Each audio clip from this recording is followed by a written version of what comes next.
بتبعت رسائل على الواتساب ومش عارف اذا كان الطرف التاني قراها ولا لا. شوف كده الرسائل وصلوا ولا ما وصلوش؟ ما وصلوش. عملت صحين وصلوا. طب شوف كده الصحين دول ازرقوا ولا ما ازرقوش؟ لسه ما زرقوش. يبقى كده ما اتقروش. صح. طب شوف كده ينفع يتمسحوا؟ لا عدى وقت ما يتمسحوش. ما يتمسحوش.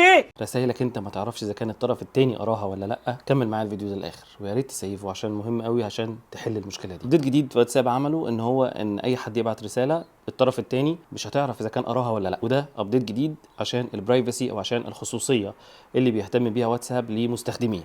طب ازاي احل الموضوع ده؟ الموضوع سهل جدا.